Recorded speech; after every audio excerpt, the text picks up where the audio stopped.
In education, so many educators have a second job because it doesn't pay well.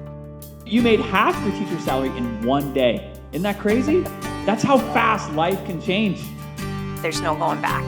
This is my new passion, using what I've done for 25 years and what I love to reach more people. The best thing ever. I knew I wanted to be a teacher from a really young age. And then I kind of honed it in and decided I wanted to be a speech-language pathologist.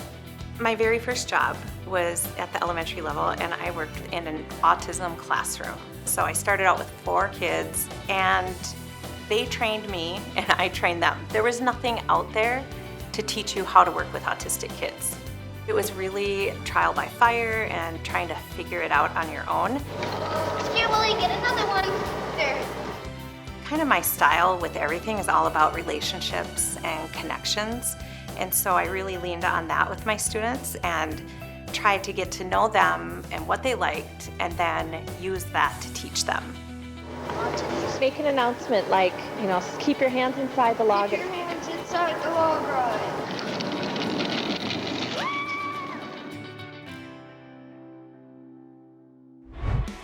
I was at the elementary level for half my career, early childhood, which is 3 to 5-year-olds, for the second half.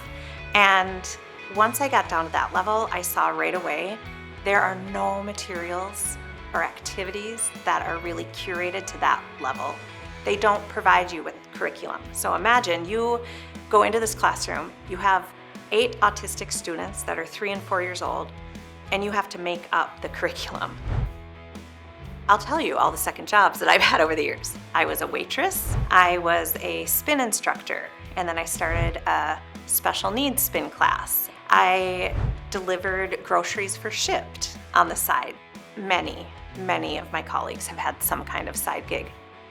At that time, I was thinking, okay, I need to start creating materials. Buttercup, don't break my heart. Unfortunately, in January of 2019, my dad died from leukemia, and I was completely devastated because he was my biggest cheerleader, my biggest fan, and a source of a lot of inspiration. And I cried every day for 7 months after he died. I was like, I need something to distract my mind from this, like not forget about it, but give me something else to focus on. So I'm like, I'm doing it. I've thought about creating resources. I'm gonna figure out how to do it.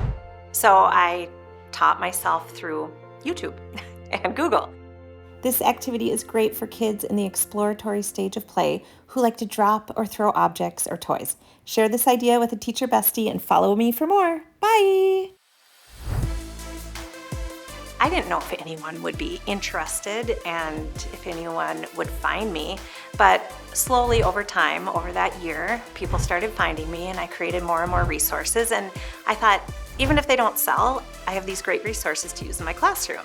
And then I started seeing them really work, and kids were engaged with them because they were at the right level, they were bright and colorful. So I was like, okay, this will be my side gig, right? Like, yay, no more delivering groceries. So this one is put the mask on the people, and you cut out these cute little masks, and you can practice putting it on the kids. I had absolutely no urge to leave the classroom or no ambition. That wasn't a thing. Teachers don't go, oh, I'm gonna become an entrepreneur and leave the classroom. So that was never something that was down the line for me. I just created more and more resources, and then somebody once said, you should make a membership. And I'm like, what's a membership? And they're like, you have enough resources made. You could drop like 8 resources each month and charge, X amount per month, and you could have people subscribe. Kind of like Netflix has a subscription and you get access to this stuff each month and you pay monthly. So I'm like, okay, I'll try it. Tara took that idea, she ran with it, and it produced a phenomenal result.